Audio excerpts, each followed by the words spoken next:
Então, como vocês devem saber, esse ano nós tivemos a estreia do filme da Barbie, que foi um sucesso gigantesco, que bateu facilmente a marca de $1 bilhão na bilheteria. Então, aproveitando o sucesso do filme e o fato do caso de hoje ter o mesmo nome da boneca, na qual é a única semelhança que ambos possuem, vamos falar sobre um vídeo misterioso que assombrou a internet por vários anos. Um vídeo na qual começou apenas como uma creepypasta boba, mas no fim virou uma caçada para descobrir a sua verdadeira origem. Hoje vamos falar de...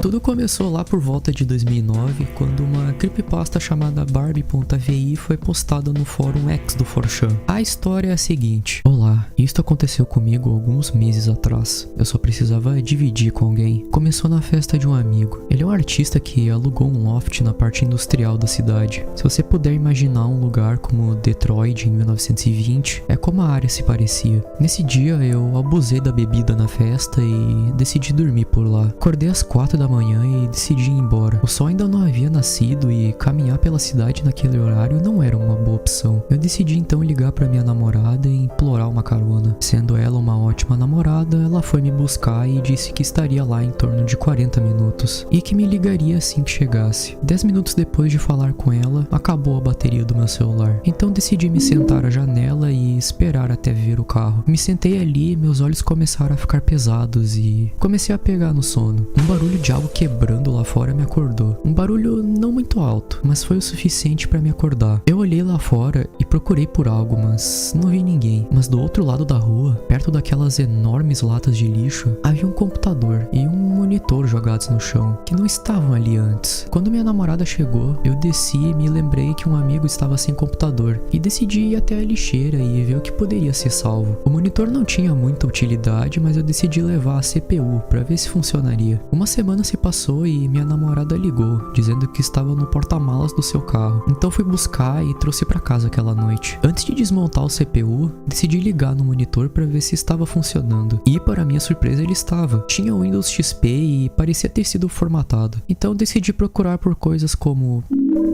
para ver se encontrava algo antigo que o dono tivesse esquecido, mas não encontrei nada. Decidi então procurar por filmes e um arquivo apareceu. Era um .avi dentro de uma pasta chamada Barbie, escondido no diretório System32 do Windows. Então eu resolvi dar play no vídeo. Agora tudo começa a ficar extremamente perturbador. O filme tinha mais ou menos 1 hora de algo como um arquivo de filmagem RAW. A filmagem era de uma mulher sentada em uma cadeira conversando. Decidi assistir o vídeo para ver do que se tratava. Depois de 15 segundos, o áudio do vídeo começa a ficar inaudível e a face dela começa a mudar, como se estivesse desconfortável por estar ali. Mas ela continua falando. Como ela falava e parava, eu assumi que aquilo era como uma entrevista e que ela estava respondendo perguntas. Ela então começa a chorar e tentar continuar respondendo. Então ela começa a chorar tanto que mal consegue olhar para a câmera e não consegue mais falar também. Uma das palavras que consegui fazer leitura labial era skin. Ela repete essa palavra várias e várias vezes. Ela parece não estar muito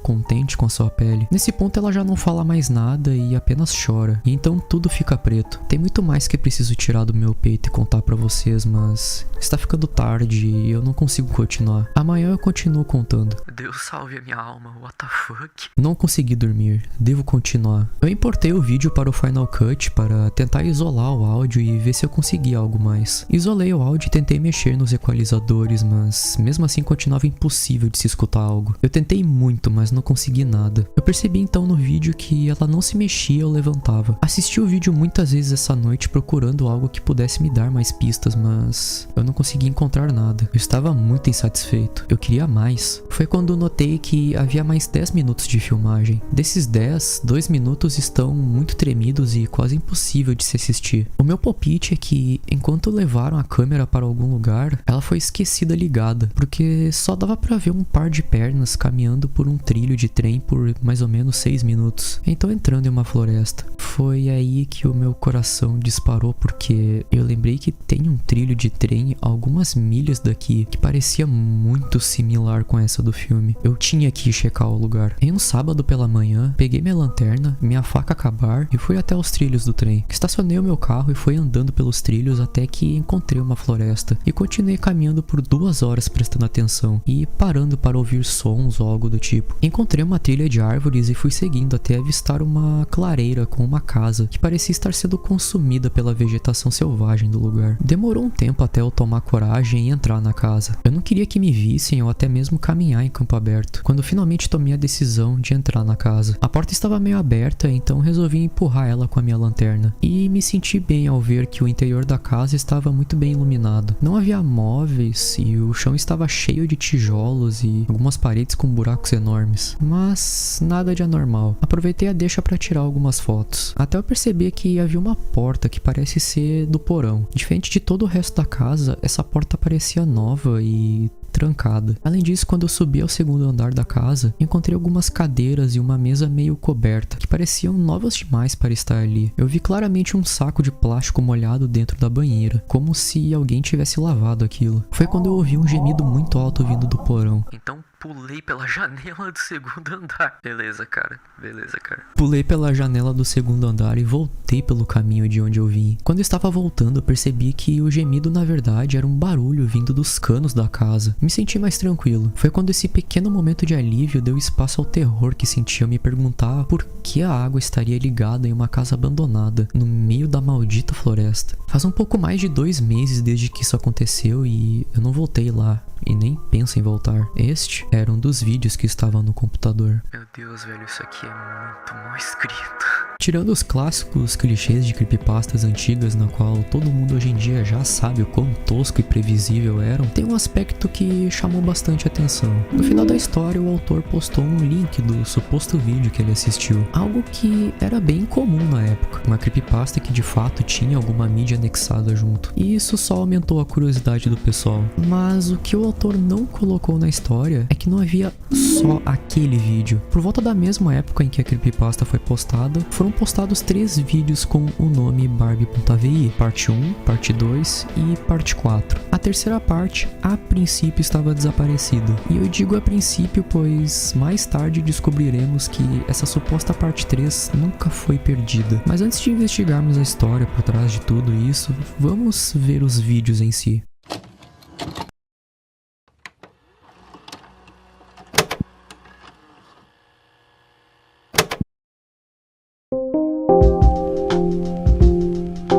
Os 3 vídeos originais foram postados no canal Xenopasta, na qual eu tenho uma leve suspeita que é o criador de toda essa história, mas eu não consigo provar nada no momento. A primeira parte, assim como as outras 2, foram postadas no dia 9 de agosto de 2009. O primeiro vídeo começa com uma tela azul por 6 segundos, até que por apenas um frame é mostrada uma mensagem. Ela diz o seguinte: licenciado apenas para exibição em casa privada, todos os direitos reservados. O que mais me chama a atenção nessa mensagem é que ela geralmente é mostrada em lançamentos home video, na qual são filmes, séries ou documentários lançados em mídia física para serem assistidos em casa, mas também servem para produções empresariais, como aqueles vídeos sobre medidas de segurança ao trabalhar em fábricas, por exemplo. Em resumo, são produções feitas para serem exibidas de forma privada, o que me faz pensar na possibilidade desse vídeo ser algum tipo de entrevista de emprego ou psiquiátrica, por mais que a segunda opção seja meio contraditória, pois ela quebra o sigilo do paciente ou psiquiatra. Então, após a mensagem, somos apresentados a uma moça no que parece estar sendo entrevistada por alguém. O cenário parece ser uma casa. Algo que também se percebe é que o vídeo é uma filmagem caseira, pois além do áudio ser simplesmente uma atrocidade,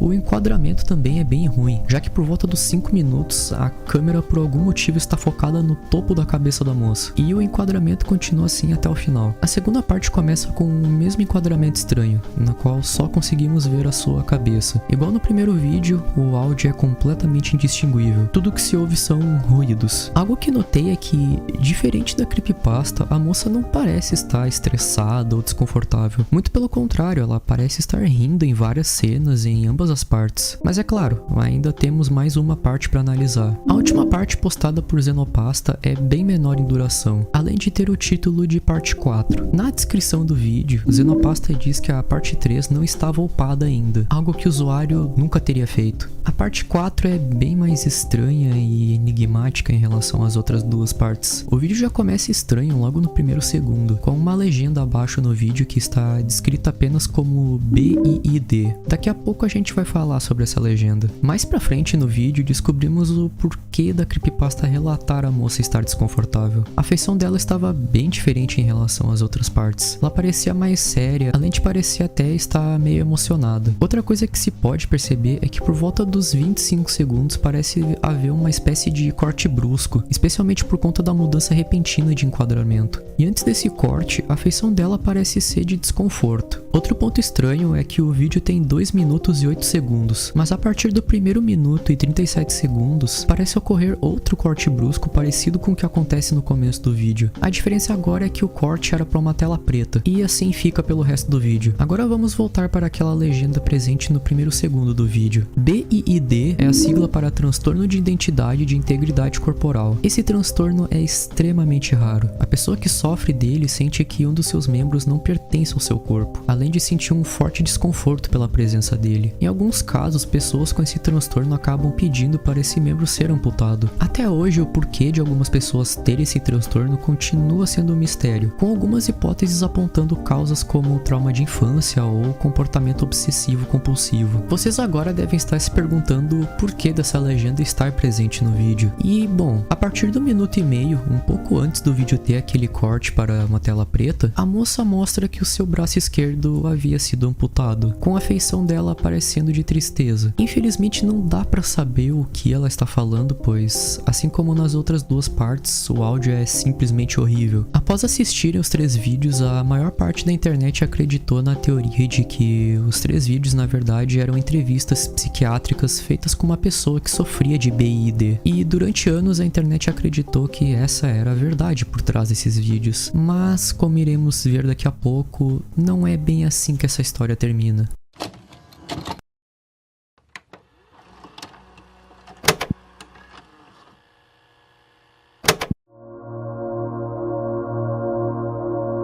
Se vocês prestarem atenção na descrição dos vídeos e o que foi descrito na creepypasta, devem ter notado como vários detalhes meio que não batem. Como por exemplo, em nenhuma das 3 partes disponíveis possuía uma cena de alguém andando em cima de um trilho de trem, ou a moça do vídeo falando a palavra pele. Assim como a própria creepypasta não mostra o detalhe da moça não ter um braço, muito menos a legenda de BID aparecendo no começo da parte 4. A essa altura era óbvio que a creepypasta era totalmente fabricada. Mas qual era a origem real desse vídeo? Por que aquela legenda tava ali? Por que o áudio do vídeo tava daquele jeito? Quem era a moça sendo entrevistada? E a partir dessas perguntas, a investigação começou. Lembram como os vídeos originais pulavam a parte 3 e iam direto pra 4? Bom, em maio de 2017, o usuário AddressUnknown postou um vídeo intitulado Barbie.avi parte 3. E o vídeo de fato era diferente em relação aos outros. A primeira coisa que dá pra perceber é que a qualidade da gravação está consideravelmente melhor em relação às outras partes, além do enquadramento que agora está correto, o que me leva a crer que aqueles outros vídeos foram editados de alguma forma. Outro fator que reforça isso é o áudio, na qual ainda é ruim, mas não é aquele ruído extremamente alto dos outros vídeos.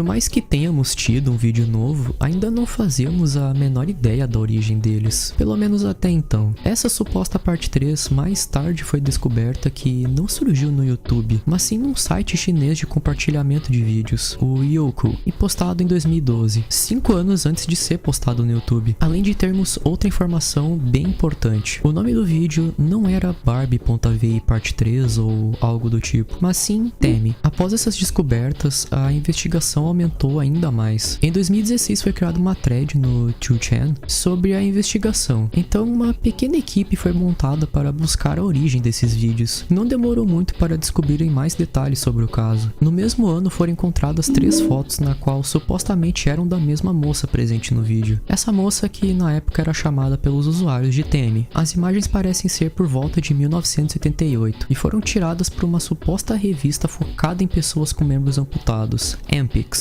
Em 2019, um usuário resolveu perguntar num fórum direcionado a pessoas com membros amputados onde essa revista Empix poderia ser encontrada. Até que um dos usuários confirmou que essa revista não existia de fato. Empix na verdade era uma peça de roupa e que aquelas fotos provavelmente eram imagens promocionais da roupa sendo usada em catálogos. Uma informação bem interessante que surgiu nessa thread foi um suposto envolvido nessa tal Empix, um sujeito chamado Mike Rounds. Então os usuários que participaram da investigação conseguiram entrar em contato com Mike, na qual forneceu algumas informações bem interessantes sobre o caso. Ele disse que a moça presente nas fotos tinha o nome de Sharon, mas usava Temi ou Beck como nomes falsos, e que ela nunca foi modelo de nenhuma agência em que ele trabalhou. E é aí que se encontra o problema dessas informações passadas pelo Mike. Isso implicava que a pessoa no vídeo Barbie.vi não era a mesma pessoa que tirou aquelas fotos para a Empix. Nessa parte eu comecei a ficar bem confuso e resolvi dar mais uma pesquisada. E pelo que parece, os usuários que participaram da investigação concordam que o Mike provavelmente devia ter se confundido com os nomes, já que essa informação sobre o nome dela ser Beck não tinha nenhum embasamento, enquanto o nome Temi já havia citado em vídeos e posts dessa altura. Então, a hipótese mais plausível é a que de Mike confundiu os nomes. Mas outra informação muito importante foi compartilhada pelo Mike. Temi realizou a entrevista aos 22 anos de idade, e o motivo dela não ter um dos braços é por conta de um acidente que ela teve por volta dos 16 anos. Um dia ela foi lavar a roupa e enquanto ela tirava as roupas da máquina de lavar, ela começou a girar de novo. O problema é que as máquinas de lavar antigas não tinham travas de segurança na qual impediam a máquina de girar enquanto a sua tampa estava aberta. E infelizmente por conta disso, o braço da Temi acabou ficando preso na máquina enquanto ela começou o processo de girar. Isso fez o braço de Temi ser dilacerado e arrancado. E a entrevista de Barbie.vi foi feita por uma agência de modelos chamada Fascination, na qual entrevistou Temi para saber da sua trágica história. Bom, só essa descrição do Mike já desbanca por completo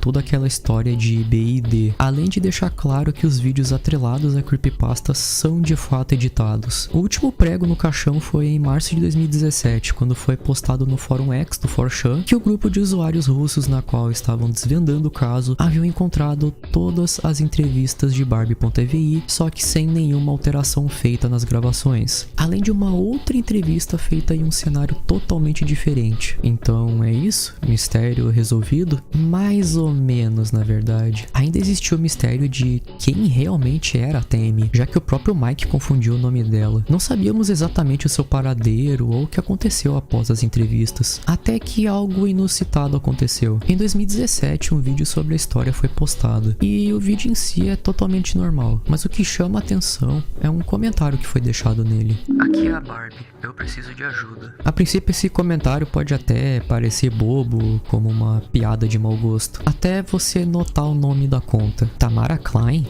Se a gente considerar que Temi é um apelido, o nome dela ser Tamara é bem provável, além da pessoa na foto de perfil ser bem parecida com a Temi. E os usuários responsáveis pela investigação também notaram isso e resolveram procurar o seu nome em várias redes sociais e ali ela estava. É inegável como ela é extremamente parecida com Temi, e os usuários também concordavam com isso, mas eles não podem dizer com total certeza que ela é de fato a Temi, pois ela ignorou todos os pedidos de entrevistas, o que, pra ser sincero, meio que confirma que de fato é ela, e que ela provavelmente só não quer falar desse assunto delicado com um monte de de gente estranha na internet. Agora que passamos por todas as informações disponíveis, eu decidi fazer uma linha do tempo para ajudar a entender melhor essas informações. Graças à criação de um site feito pelos usuários que começaram a investigação, eles criaram uma linha do tempo completa no site. Então, para quem quiser se aprofundar mais na história, o link dele vai estar na descrição.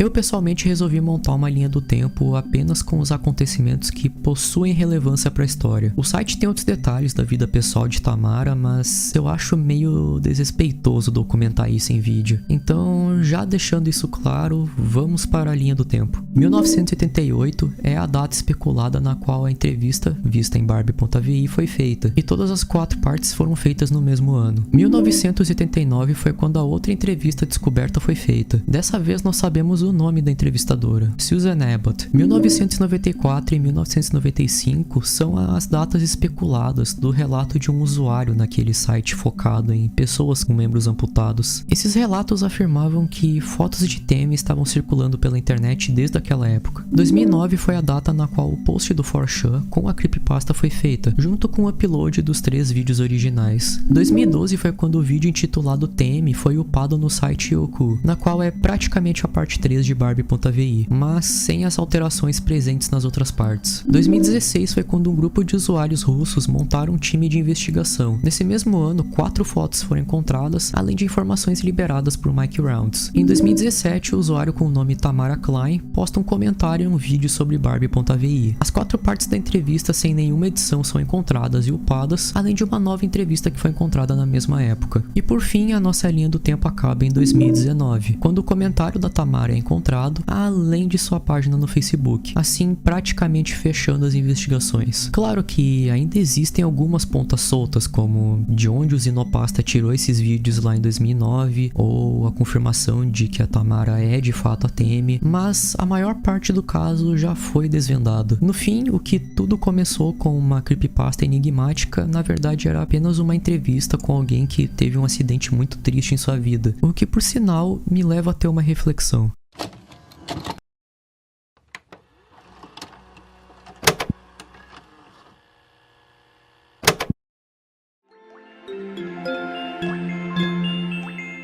Após pesquisar toda a história, a única coisa que eu consigo pensar é o quão tosco a internet conseguia ser antigamente. Pegar uma história trágica que aconteceu na vida de uma pessoa e reduzir para uma creepypasta boba, além de atribuir a pessoa a um transtorno mental a troco de nada, e, claro, usar o mesmo transtorno na qual várias pessoas sofrem como uma forma de passar medo em creepypasta Ed. No fim, isso só soa mais desrespeitoso com a Tammy. O pior é que quando você para pra pensar, Obedece à Lamorsa foi inventada mais ou menos na mesma época, e também era outra creepypasta que usava uma doença séria como um objeto para causar medo. No fim, eu espero que esse vídeo sirva mais para mostrar a verdadeira resposta do caso e respeitar a história triste da Tammy, e que essa creepypasta finalmente possa ser finalizada.